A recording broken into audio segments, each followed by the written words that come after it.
Oh, nearly forgot to press record again. I would have been in big trouble from Casey, our wonderful ops manager, if I'd forgot to press that. So hi everyone, thank you so much for giving us some of your time today. Happy Small Charity Week. Um, my name's Vic Hancock Fell. I'm the founder and director at Fair Collective. Fair Collective was set up by me almost 10 years ago, originally as a way for me to sort of do consultancy work with the small charity sector specifically. And we've grown today into a social enterprise, a not-for-profit that works with all different sizes of organization, but still sort of specifically focuses and has particular expertise in small charities. Emily, could you flick us on to the next slide? Sorry. That's okay. These are some of the charities that we've had the privilege and pleasure to work with. We've got a real mix of really tiny grassroots organizations run by volunteers up to larger organizations, universities, infrastructure organizations. And we've got over 100 associate consultants who cover everything from fundraising to strategy to impact evaluation to web design and everything in between. Emily, could you move on to the next? Yeah, sorry, I've got a little bit of a delay on the That's slide. okay. No, it's okay. Oh, there we go. Thank you.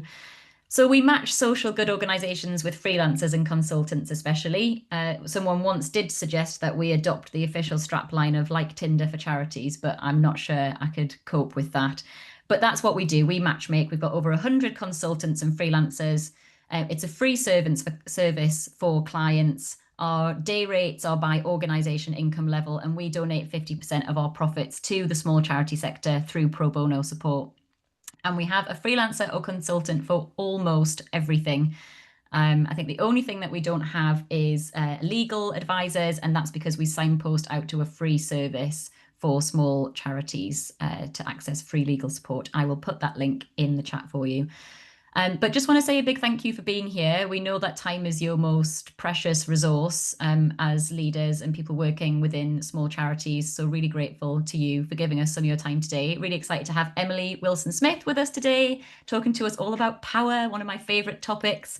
And really grateful also to WRS Insurance Brokers. We've got Sarah and Yasmin here today for sponsoring this so that we can keep these events free for you all. So Sarah, would you like to introduce yourselves and just tell us a bit about the services that WRS provides for small charities? And thank you again for sponsoring.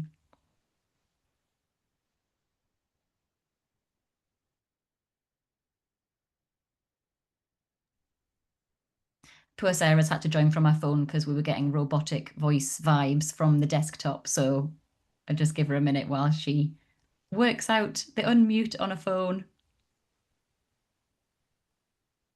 Or you can do your introduction via interpretive dance or mime. Emily, do you want to do the first slide? There we go. Oh no, she's done it. I Wait, should well be done. there. It's on a completely different screen. Sorry about that. Oh, that's okay. That's okay. Technology's not done me well this morning, has it? But we're there. We're there. We're there. Thank you so much, everyone, for joining. So, yeah, my name's Sarah Catchpole. I am a new business exec at WRS Insurance Brokers. We are a specialist in charity insurance broker, and we work with organisations of all kinds of sizes and all kinds of not-for-profit causes to basically ensure that they have all of their risks basically insured as and when they need to. And we work with everyone from, we work in the faith sector, we do charities, we do care, social enterprises, pretty much anyone that is working in a not-for-profit capacity is someone that we want to look after, because our extensive background with charities gives us sort of a very niche opportunity to work with people in a way that we can really tailor the support to them, rather than there being the minefield of the one size fits all. It seems to be a lot of the time in the commercial insurance industry. So yeah, our approach is always very holistic. It's very bespoke. We have dedicated executives to work with all of our clients. They've all got a face they can put to a name. They have regular relationships, meetings, and all sorts of access to us and our resources whenever they want to chat. So we do pride ourselves on being very people centric, which I think is incredibly important in the not-for-profit sector.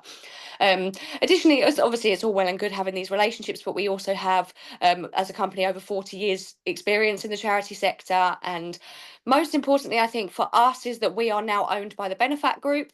So since 2014, the Benefat Group have donated over £250 million to charitable causes.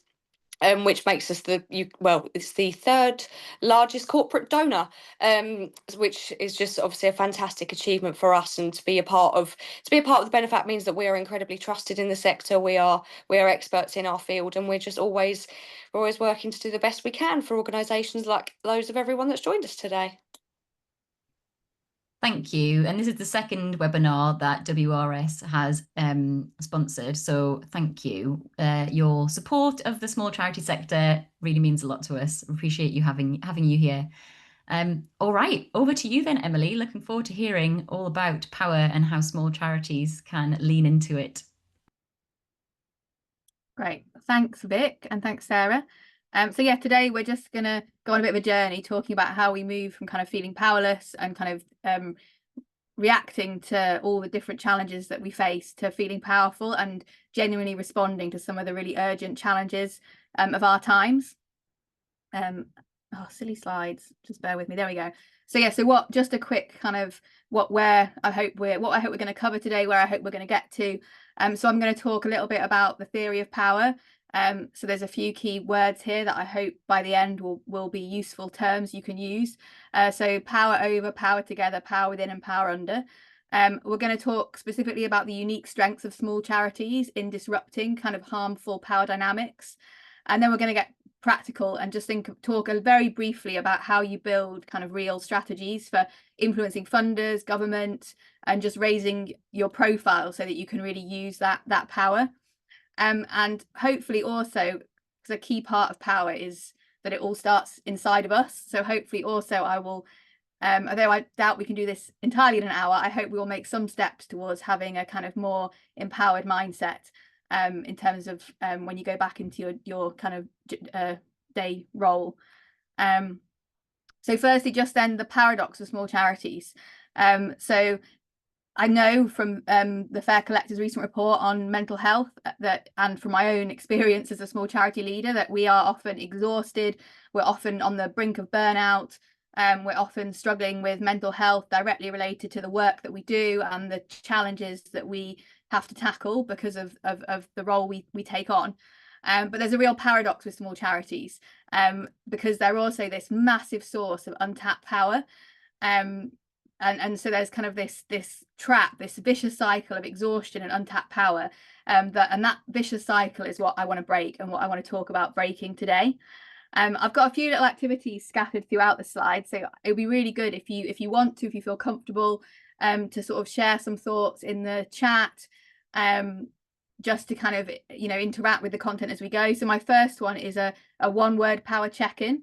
And I just wanted you to share kind of very quickly what comes to mind, like the first thing that comes to mind when you think about power in your charity's work, just like, instantly, what's that immediate thought? So if anyone wants to pop anything in the chat on that, I'll see if there's anything coming up and just quickly share a couple. So someone said unfair, big, cog, justice. Cool. So yeah, a few interesting words there. So yeah, bear that word in mind, even if you haven't shared it, just sort of reflect on that as we move onwards. So now a little bit of background on power. So power over is effectively very much the status quo. That doesn't mean it's bad. It just means that it tends to be a force that maintains things the way they are. It's hierarchical, it's control based. It's probably what you think of when you say the word power immediately. I've got my little picture on the right of the big skyscrapers and the little figures, and there was actually a really interesting global exercise where a marketing firm asked their offices all over the world to share images on the theme of power. And this image on the right is basically what they got. They got loads of pictures of men in suits, skyscrapers, kind of these vast black and white kind of montages in response to that question. And I think it's important to recognize that power over is often what is reinforced by and reinforces kind of laws, policies, and institutional and societal norms. So it's kind of like the force that keeps things the way they are.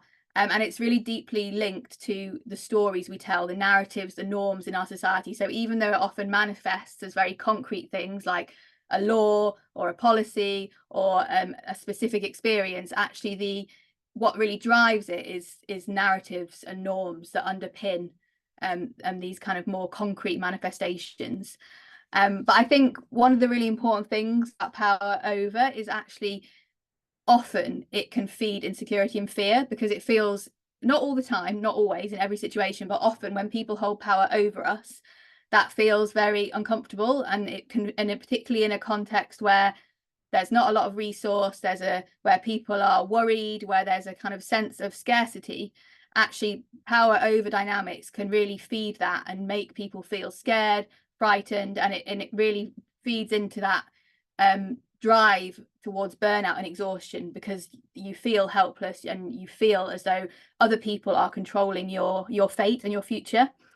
And of course, for small charities, many working on social justice issues, we have to recognise that often power over is part of the problems we're addressing. Often we're tackling unjust laws, we're tackling unjust policies, we're taking on institutional norms. So actually power over is often part of the problem that we're seeking to address. And we're often on the unpleasant side of it. So we're often at the bottom of those hierarchies. So, you know, in sort of power over relationships, we're often got the least funding. We often have got the least of those kind of very traditional characteristics of power. So funders have power over us, government has power over us, other larger charities have power over us. It can feel like you're right at the bottom of the pyramid, and that can really create this sense of toxic stress and disempowerment. So yeah, it's not very pleasant.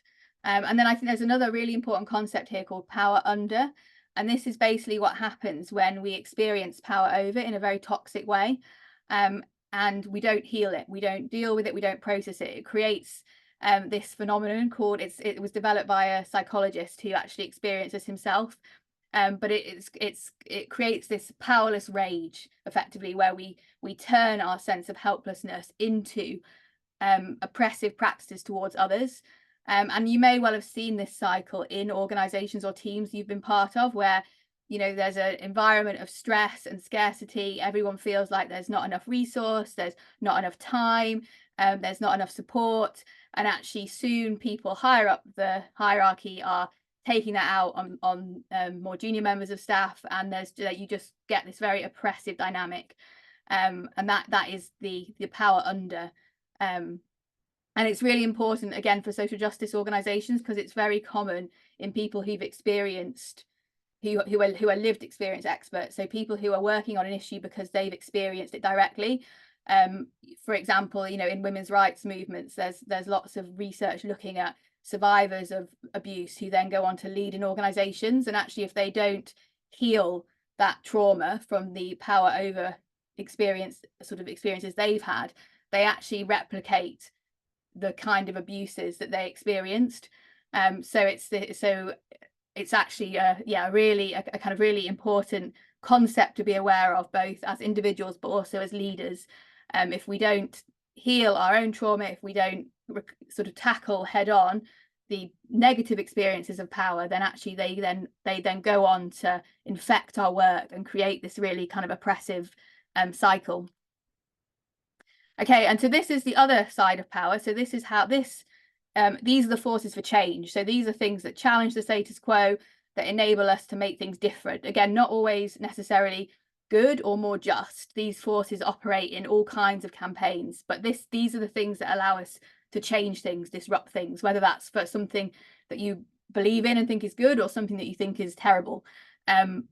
So the first one, actually I'll do them around. The first kind of prerequisite for this is power within. So power within is the kind of our inner sense of self, that's built on kind of self-acceptance, love, that feeling of safety.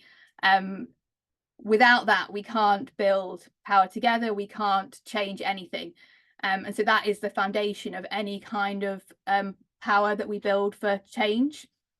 And when we have power within, we can then build power together. So this is the kind of force that comes from collective connection.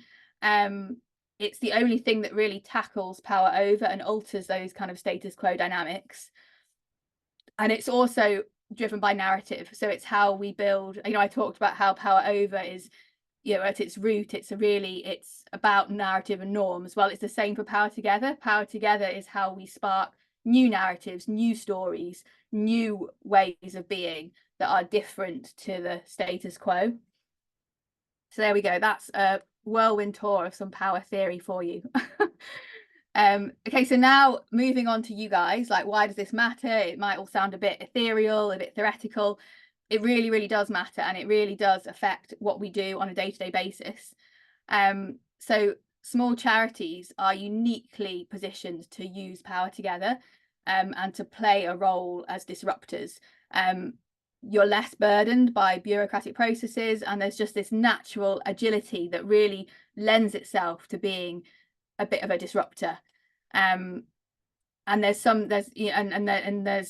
the deep kind of rootedness in communities that many kind of organizations bring, really kind of enables that building of new stories, that understanding of kind of what's happening in people's lives. How do we kind of bring that into the system and really build like new ideas, new stories? So yeah, you're massively well positioned to use power together and to disrupt things. So I've got another little question for you here. So what is your charity's most underrated strength? And if anyone wants to pop anything in, we had some other good power words: unequal, unclaimed, suppressing. Anyone want to just share what pops into mind when you think about your charity, whether they're most underrated strength? Hope, that's beautiful. Genuinely cause before organization. Yeah, that's something small charities do extremely well. Any other? Our team, yeah. Oh, that's nice. Yeah. Our survivors, clients we've helped, they're amazing advocates, a testament to the power of healing, connection, flexibility, community. Yeah, these are all wonderful words. And I think these are assets. Empathy, lots of people have survived. And these are all assets that a power over mentality often doesn't value and doesn't even see as assets. So it's really important to see all the incredible assets and richness that small organizations bring. Even if you don't have lots of money, even if you don't have lots of influential connections, actually, in a way, you have this instead. And perhaps because you don't have all those other things, happiness, compassion. Yes, exactly. Oh, there are lots of lovely words. Okay. So then before we move on to thinking about external change and how we kind of shape the sector, how we kind of unlock that power to actually kind of alter some of the harmful dynamics that we're subject to, I wanted to talk a little bit about the internal aspect of power within and how we kind of cultivate that within our teams. But before we do that, I think I will practice what we preach. And I just wanted to encourage you to kind of check in now to kind of how you feel, and just share a little emoji with a sentence explaining it. Because I think actually, we often keep our there's many norms that keep our emotions kind of separate from our professional life. And actually, I think to really cultivate internal power, we have to kind of break those barriers. So yeah, if you're happy to if anyone wants to just share a little emoji. I'll go first, shall I? Oh, Rick's sent a sign face. Hope, yeah, I don't know, I was on the last activity, but hope really makes small charities stand out. She's not sure what she means. That's fair enough. I might do my emoji. How do I feel? I actually feel tired. Where's the tired one? There's a sleep. Someone managed to find a sleeping one. Hopefully not because of the content. An egg.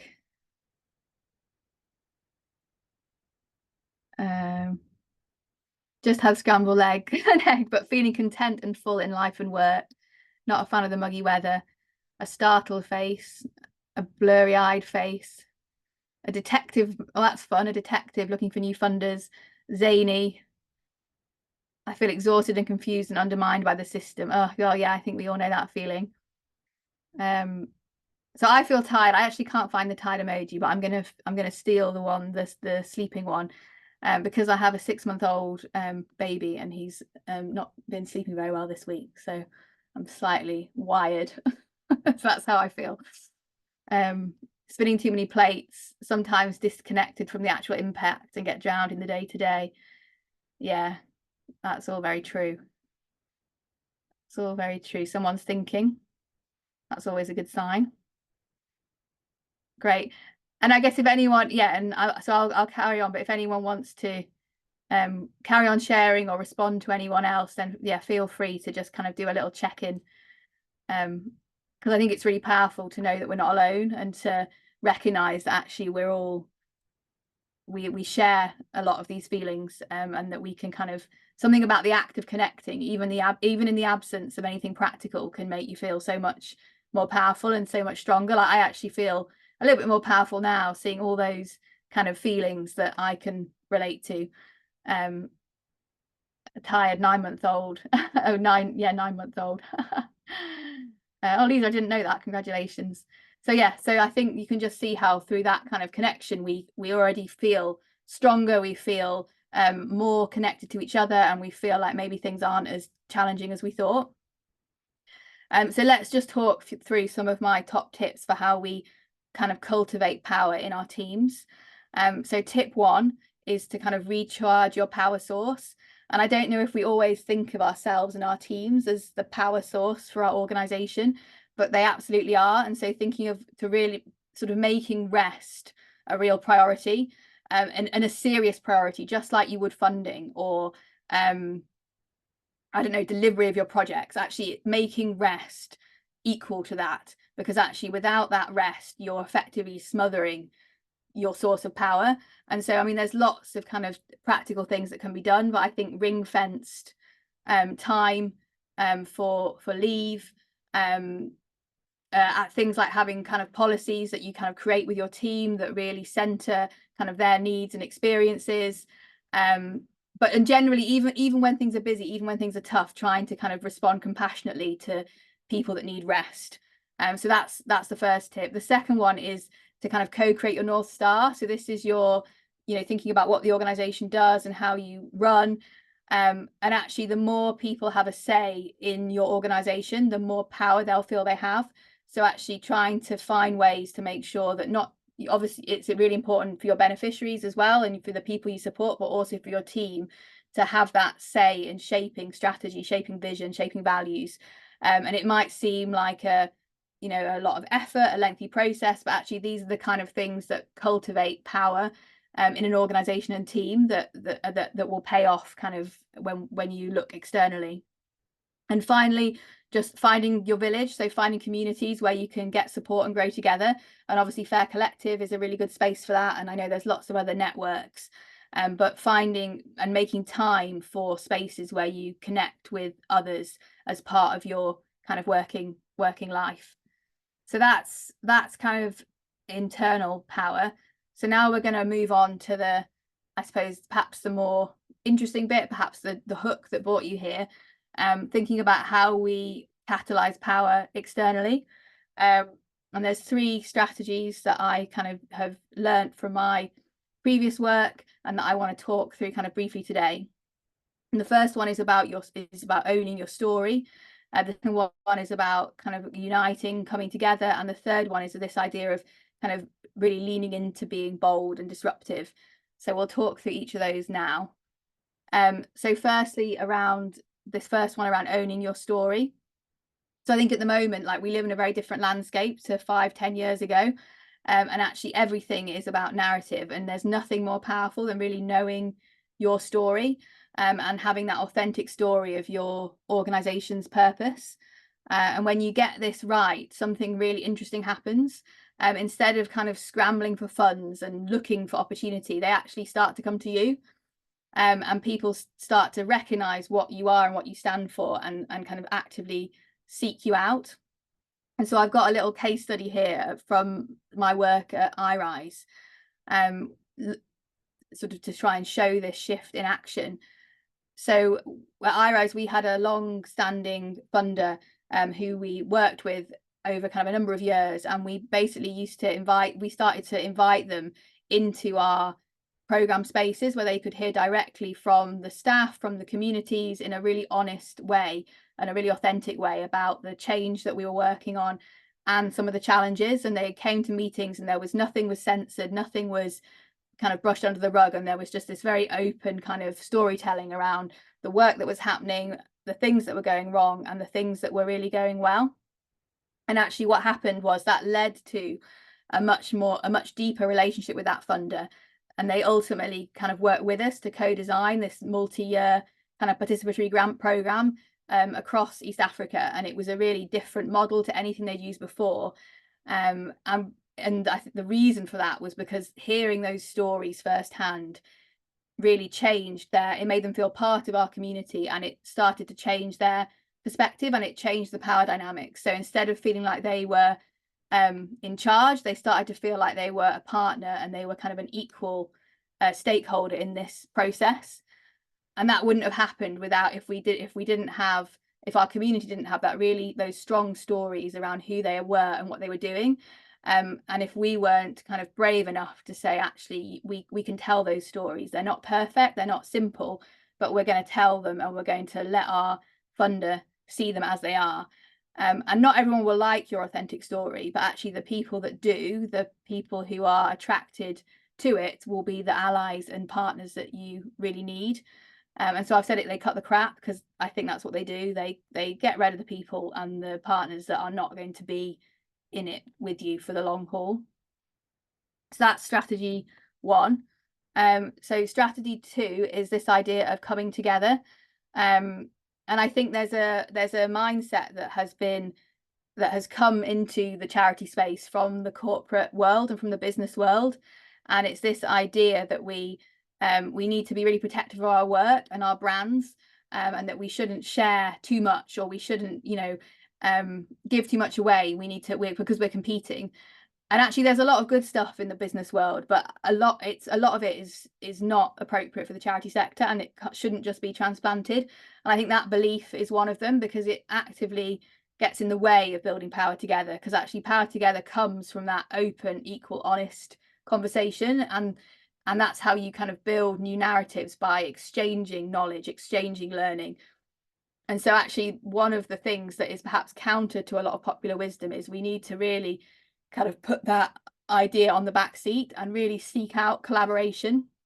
And I think those collaborations, they often, when we're in a power under mindset, we have this very rigid idea of what success means. For our organization, it's within these parameters. We have to stay the same size or grow. We have to continue delivering this work as we do it, as exactly as it is. We mustn't we must keep our team exactly as they are. There's all these kind of parameters where we say this is what success is. Whereas actually when we start to collaborate, there's a whole menu of other ways to achieve impact. Mergers, synergistic program delivery, collaborative campaigns, and it just opens up this whole new world where actually achieving your cause can take many different forms, and that it really lifts that pressure to survive that really drives that kind of power over space. Like, I must survive, I must get this funding, and we must get this budget. Actually, no, there's so many other ways to achieve that same thing. So I think that's really important, and just with a caveat that it is important to seek partners that share that mindset. And I think it's fairly obvious fairly soon whether somebody wants to walk hand in hand with you, or whether they want to win the race. But that's really important, because otherwise, if there is a mismatch, that's when you can find yourself exploited. But I think that seeking that collaboration is really key. Again, I've just got a little case study here. So at iRise, we ran the Every Period Counts campaign, and it was focused on the period product scheme in schools. And it was at a time when a lot of those policies weren't working, and there was very little kind of institutional desire to do anything about it. from government or from larger organizations. And so what we did was we brought together hundreds of young people actually, and lots of charities, some bigger ones joining towards the end, but the momentum was built by smaller organizations. And that campaign reached millions, and it really kind of pushed through those policy improvements and led to kind of the government having roundtables with young people and many of the charities, and making some of the improvements that many of the improvements that young people wanted. And actually that would have been impossible if we had protected our brand, if we had held on to our money. We ended up subgranting enormous amounts of our budget. We ended up creating a shared branding piece so that nobody's brand was prominent, and none of that would have been possible in that kind of protectionist competitive mindset. And this is my final one. I know I've talked a lot, but I just wanted to run through these so that we can then have more of a discussion about some of these ideas. So this is about, it sounds kind of maybe a bit cheesy, but like leading boldly, but it's just this idea that actually if you're going to do this, you've got to do it, like you've got to commit to it. And actually people recognize bold leadership and are often attracted to it. I put be Marmite, not beige, because I often, in my role as CEO, I often felt like Marmite. I'd come out of meetings and be like, they didn't love me in that one. But I think it's fine. Like, I think being a disruptor will make some people uncomfortable, and that's okay. And actually it will also help people who are looking for people like you to find you. And I just wanted to use another example from my time at iRise, where during the UK government cuts, we had a really big DFID grant, not a massive grant, but for us, a big DFID grant that was cut, and we were under a lot of pressure not to talk about it publicly. But the board decided that we were going to ignore that, and we were going to make some quite critical statements about the government and make a lot of noise about it. And we did that kind of unapologetically. And actually the side effect of it was that we ended up plugging that immediate funding gap, because lots of our other funders were so shocked by what had happened that they stepped in, and actually, and it was about, I think, about a £50,000 immediate gap. And within kind of 10 days, that was plugged, because actually our funders saw that's what they stand for. And they appreciated that bold action. And so I think it can be really terrifying to do that and step out, but actually when you do it, people recognize what you are, and people that share your values want to sort of support that. Great. Okay, so now just thinking about kind of next steps.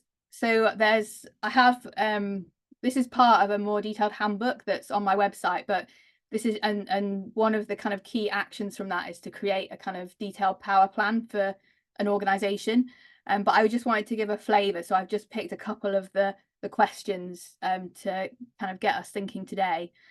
And I thought it would be useful to think about a specific kind of power dynamic that you might want to commit to disrupting, and then perhaps a specific action that you might take to kind of nurture power within or spark power together.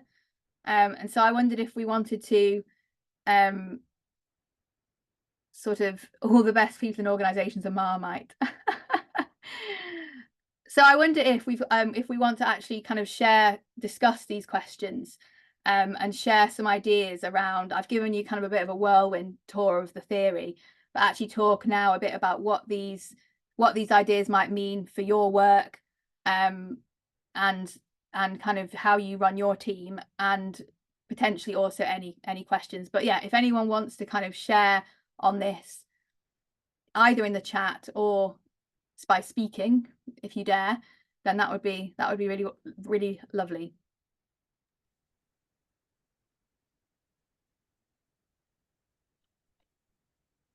Oh, go ahead. Oh, and then go, Vic. No, it's okay.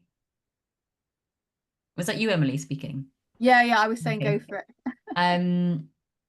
I'll start us off perhaps by just picking up on something that John has shared in the chat, which is about the funding landscape. And I think I'm still a chair of trustees at 2 small charities. And one of the ways that we kind of try to disrupt some of those harmful power dynamics is by trying to push funders in a bit more of a helpful direction. So if we're working with funders, for example, and I'm hearing from the director of one of the organizations that I'm chair at that we're getting like really unreasonable requests for monitoring and evaluation that kind of are not really appropriate to the amount of money that we have received, or they're not being flexible when it comes to maybe timelines that have changed. That's something that we're getting better and better at, just kind of gently pushing back and trying to kind of maintain a bit more of an equal power balance with funders in that way. Cool, that's a really good example. And then I think Georgina shared an example of calling out negativity, asking people to reframe things in a solution focused way. I'm wondering whether anybody works with, anybody's kind of commissioned by a local authority, or anybody kind of who is doing work with a sort of power player that is a little bit more of that kind of traditional power, whether any of that comes up for anyone. So Jenny said that she looks particularly at corporate partnerships, and so disrupting power over relationships when businesses are giving is really important, and looking to collaborate and make genuine change through partnerships is really important. Yeah, that's a really good example. The corporate partnerships thing is really interesting. I don't know how many of you work in that space, and how many times you've had to politely decline a team of people coming to paint your office. Jenny, you look like you relate. Would you feel comfortable talking a bit more about your experience with the corporate partnership stuff? Yeah, that just feels like the classic ask. It's like we've got a full team of people that want to do volunteering in some description, but it's so seldom does it feel cause related or genuinely helpful. And more often than not, it's coming from a place of we want to do something fun and team building rather than actually something that's meaningful to your organization.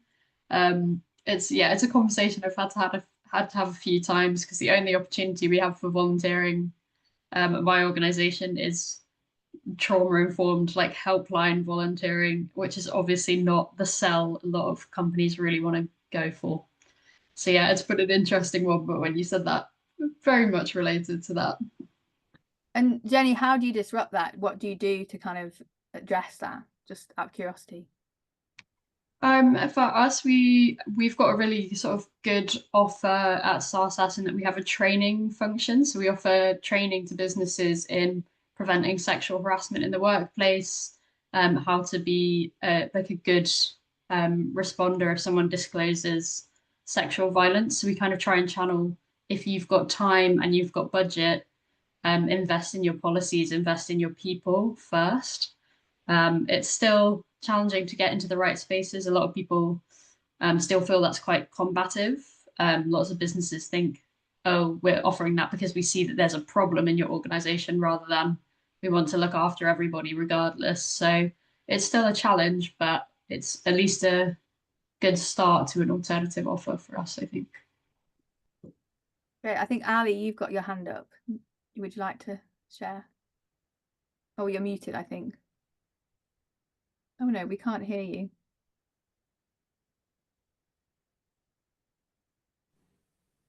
Is that working? Oh yeah, that's better. Yeah, that's working. I've got a positive one of a local authority. So they a district authority who have a community investment. They've changed their community grants to community investment, and they're trying to move to unrestricted grants.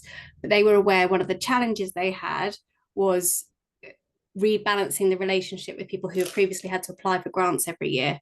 And the big block was about how they spoke about impact. So they're inviting me in to do the work with the organizations to talk about what their impact is and how they can co-produce it with the local authority and with the officers in the local authority. But there was a big one within it. They have an asylum and refugee, one of the charities has an asylum and refugee service commissioned by the local authority. And within it, they're always asked to ask people if they feel safe. And the whole team hated this. They absolutely hate it. They've done it for years, but they really like, this isn't just not an appropriate question to ask someone because we're not there long enough with them.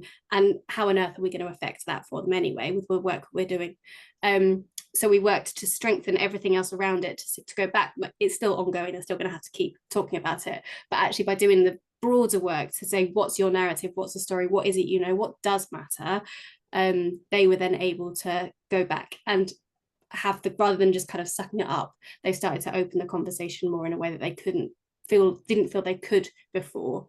So just like giving them the ownership of their impact, which was only possible because of the local authority in that particular relationship, but it gave them the power then to say, no, that this isn't okay. And is there anything you think like around that you could that people could take from that to other sort of similar dynamics? Like, is there kind of like a broader? Yeah, there is. I read your whole thing around the narrative, know your purpose, know what matters, and particularly around so much of part of the thing that I see often is that our impact isn't about the impact we have with people, it's about the impact someone else wants us to tell them about, and taking control of that part of it often opens up as, and yes, there'll always be some compromises and some negotiations, but as you said before, it becomes much clearer where that you've got that much bigger gap. Like if it's just so misaligned to you, then you can start to make those decisions differently. Yeah, thank you. That's a really good example. There's a few other hands up and comments in the chat. So Beth, do you want to go next? Yeah, I suppose this is something that I find challenging since I've been a freelancer, is sometimes board dynamics, and even before that in a role where I think you have people who are coming in with the best intentions often, but very limited time, very limited understanding of the sector, and yet making discrete decisions around strategy or not having that informed. And for me, I think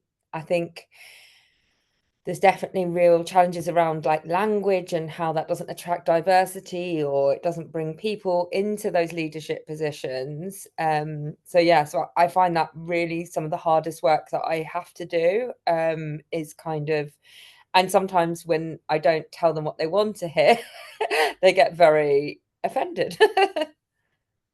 And so how do you kind of cope with that? I mean, it sounds really challenging. And those board dynamics, I think, can be some of the hardest when there's that's, you know, it can be such a power over dynamic. It doesn't have to be, but it often is set up that way. Like, what have you tried? How have you kind of? Yeah, this is a plug for Vic, but I think being a chairperson of a small voluntary organisation myself, what I did was I went and got the small charities course, just because it gave me the tools and the reassurance that I kind of had that information to hand as well. So that's kind of been a really good way for me to stand up to it, but also just learning to walk away as well. Sometimes you just can't shift it, and you have to, like that utilize that energy can just be so challenging to try and affect change if it's not being accepted. And I think that point around seeking out Vic, but I think Vic often represents community for many of us, and I think seeking out that space where people, because often when you're in, I think, a power over relationship, it becomes like they're setting the narrative, they're setting the norms, and you start to doubt yourself. And I think seeking out community is where that story can be challenged, and you can think, actually, I'm not this, this isn't right, there are other ways. And like you say, getting that information, I think, can be really empowering. So there's loads of stuff in the chat. I can see Elisa, I don't know if you want to share your story, because it's really interesting. So I don't know if you'd be happy to talk. I feel like I can pick on you because I do actually know you. So hello everyone. Yes, I'm Lisa from Uganda. I saw the event on Emily's LinkedIn. I was like, yes, let me join in. But yes, following the conversation, of course, I came from the perspective of being in an African country where most of the time, aid is directed to our way, and it's directed in more of a power over situation, I would say. And most of the times it has created a bit of dependency from communities that have received certain aid. And yet tapping into some of the values that we have within our African culture, I would say, are very generous people. We work together to see things are done. When someone passes on or someone dies, we see that people come in and collect all kinds of funds to make sure that happens. When someone is getting married, they come in and they're working together, they collect all kinds of funds to see that this person, they can celebrate around and celebrate together with someone else, with this person through the season that they are in.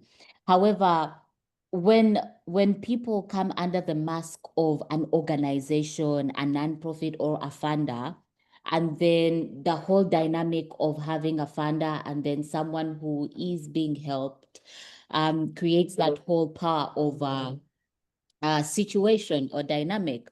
So most times, and that's why you've been able to see that even with the most recent funding cuts, especially from USAID, and the impact that it has had. We've had conversations, especially in the philanthropy space, of how can we now grow, or how can we now really focus on homegrown solutions, but also seeing that we can co-create with communities rather than just having funders come in and share with us what needs to be done. Can they sit together with us on a round table, especially those within the community, or even us who are charity leaders? Can we work together with our communities to make sure that if we want whatever it is to be sustainable, not only in terms of funds, but also the solutions themselves, can we co-create together with them? So it then erases this whole culture of dependency, but also we see that the solutions are much more lasting and create more impact. So that's why I've had the privilege to, I would say, lead the Giving Tuesday Uganda movement. And under the Giving Tuesday Uganda movement, one of the things we're looking at to push for, of course, is menstrual justice, but also celebrating giving in the menstrual arena. So we are working collaboratively with other countries to build this collective, to look at the giving that happens in this space, that most times that solutions are within each other, within the community that we are in, but we overlook it thinking that help is going to come from somewhere else. So that's what the collective is about, and that's how we are really trying to shift the power and the whole power dynamic of power over. So that's what I was just sharing here. Thank you. I mean, that's a really good case study of the whole process, I think, from building that kind of power within, and then that really kind of finding a totally different solution and way forward to the kind of the power over dynamic with the traditional funder. So that's like, thanks for that. That's like a really good case study. So yeah. And then I just gonna, before we just open up to just any broader questions, just, I know there's been stuff in the chat around siloed working, and I think that's a really important point, because actually that very siloed kind of structures, I think, do tend to smother power together. And I know I've heard other people talk about that. And so I just wondered if anyone else had any experience of that, or any thoughts around how you kind of, I mean, it's quite a hard one to disrupt as well, because it's very structural, but if anyone had any experience or thoughts on that for the person in the chat who's shared it. Don't know if anyone, if any of you want to stick your hand up, or no. Well, I agree that it's really challenging, and I think there's a point, isn't there, around where I think, like we're talking about, whether you walk away or where do you, how, at what point do you say, actually this is the, oh, hang on, someone's got a hand. Ali, you go first. Yeah, my observation, and I have seen it happen in really small charities, and it's the funding that does it to us, that we have to put ourselves in. So we have to constrain ourselves in so many ways and work in like these little boxes to please different people, which comes full circle. So your bit about own your narrative. Once you own your narrative, then you can start to see where the commonality is and what we're all working towards collectively, and can have those better conversations about when things aren't quite aligning between different funders and different projects. And when they are, but I think it all comes back down to that bit about know your purpose together, because these are the things that cause us not to have our power. It is how we have to monitor. It is how we're funded, the stuff that fractures us rather than gives us strength. So if we don't do that first piece, it can be really hard to keep together. And then there is the whole board dynamic bit as well, which I'm not sure I have an answer for on that one. But yeah, that's my experiences. It's the things that do create complexity in the organization, which are always external. So this is why I love this session, because it is about our power. That was a really good answer. I feel like I should hand over. But I would just add as well to say that I think there's that own your story thing operates at a personal and an organizational level. And so I think as individuals, we have to own our story and own our values. And actually, there are times when it may be that the institution you're part of is not a good alignment. In the same way as an organization, there may be stakeholders and funders that aren't well aligned. And yeah, Vic saying it can feel very vulnerable, and it is a very vulnerable thing. But I think that it does start with owning our story and our narratives, both as individuals and as collectives. But it's tough. It's really, really hard. And it is a very vulnerable process. There's no doubt about that, I think. Lovely. Okay, well, we're getting close to time, and I did want to just open it up for any broader questions or comments before we finish on anything that we've talked about. Like I say, there is a guide on my website. I'll share my contact details at the end, which is kind of a more thorough step-by-step, how do you build a power plan, questions, prompts, a kind of worksheet that you can kind of go through as a team to kind of really start doing this stuff. And I also do a lot of posting on this. So on LinkedIn, I also have a Substack, which I'll share, but where I share lots of free tips, reflections, blogs, all about power and how we kind of unlock our power. So there is all that kind of follow-up resource. But yeah, if anyone has any other questions, thoughts, comments, I would love to hear them now. If you want to raise your hand or just shout out, that's fine. I've got one I could start us off with while people are thinking, Emily. If we've got people listening and they're really interested in what you've said and they're kind of eager to start doing some of this, can you think of any examples in that kind of power together section that would be little ways to start kind of maybe dipping your toe in pushing back against things, or dipping your toe in kind of doing some of that power together work? Are there any kind of examples that you can think of to get people started? So a really small thing, I think, is to identify people in your space who share your values, and to have a coffee with them, to kind of to reach out, to talk to them, and to really, and I think it's a tiny thing to do, but it's actually a very difficult thing to do when you're very busy and when there's lots of pressures. But I think one of the kind of, in my worksheet, one of the kind of small actions is literally who in your space do you know shares your ethos, shares your values. Have you spoken to them recently? If not, grab a coffee, half an hour virtual coffee, and talk to them about what they're doing, kind of where there might be overlap and potential for synergy, or even just kind of a chat around how kind of difficult it can be at the moment. So that would be a really, really small, really kind of but very tangible action to start kind of building power together. And I think the other one would be just a slightly bigger step up, would be to say, actually, are there already networks or communities that align with the work that we do, and are we part of them? And even things like Fair Collective or the small international development charity network that is another community that Vic has kind of brought together. Like these kind of spaces are where power together starts to build. So if you're not part of them, joining them. And then another level up, if there aren't any, actually consider, could we create that space, even if it's a quarterly half an hour meetup. And I remember when I was working for iRise, we used to host it was a 45-minute virtual meetup for anyone working on menstrual justice in the UK.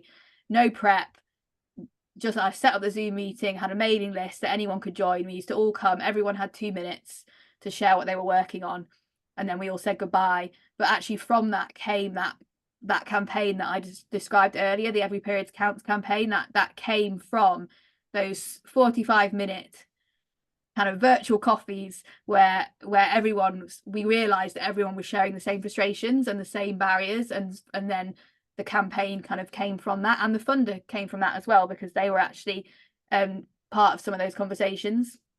So yeah, those would be some of my small steps. I've just put some links in, thank you. Just put some links in the chat to some of the spaces that you mentioned, where perhaps if you are feeling disconnected or unconnected, where you could go to start making some of those connections. But I think what you said, Emily, about your point about we're very kind of time pushed, like there isn't a lot of time for these kind of in between moments, in between work kind of moments and connections. But it's really interesting to hear that off the back of a conversation or a meetup that could quite easily have been something that someone said, I'm too busy for this today, I can't go to that. And off the back of that came this brilliant collaborative campaign and that funding. So I think that's a real takeaway for me of like the importance of actually making the time for those conversations and connections, which may not feel like work, but that are really important work. Yeah, I think that's a really good takeaway. So unless anyone has any final questions, I'll just move on to this slide. So please stay in touch. I've got my email there. Like I said, I'm on LinkedIn and various other social media channels, and I have a Substack. And so please do kind of connect if you're interested in this stuff. I'd love to share more with you in the name of building power together. Yeah, so please do stay in touch. And I think that really does bring us to a close. We've got a couple of minutes. So I think should we leave the meeting open for a couple of minutes? And if anyone has any kind of other comments or thoughts they want to put in the chat or to exchange anything, please do so. Yeah, absolutely. Thank you so much, Emily. I really appreciate you doing this, and I'm going to go away and think about some more power together stuff that I can do, definitely. And thanks very much, all of you, for being here. Like I said, we know that time is your most precious resource, and how busy you all are working in small organizations. So really grateful to you for giving us some of your time today. And again, a massive thank you to WRS Insurance Brokers for sponsoring this webinar so that we can keep it free for small charities. Sarah and Yasmin, I hope you found that interesting. Thank you for sticking around and listening in. We'll keep the meeting open just for another minute. If anybody does have any final questions or anything that they'd like to add, please do that. Otherwise, feel free to head off and go and enjoy the rest of your day. Really lovely to see you all. And thank you for your participation in the chat and engaging. Enjoy the rest of your small charity week. All of the recordings from all of our webinars are going to be up on our YouTube channel next week. So you'll be able to watch this back, and you'll be able to watch the other sessions that we've had as well. We've got a really nice mixed bag of free webinars on fundraising, on power, on recruitment, on filling your cup as an activist. Really nice session coming up tomorrow morning. If you haven't spotted that yet, if you're interested in this topic, you may well be interested in that, especially seeing as one of Emily's points was about filling up your personal power before you can fill up that power together. So do have a look on our Eventbrite page and on our LinkedIn. You'll find the sign up links for all of that. All right, that brings us to 2 o'clock. Thanks very much, everyone. And big thanks again, Emily. Really appreciate you being here, and see you all soon. Thanks, everybody. Bye. Take care. Bye.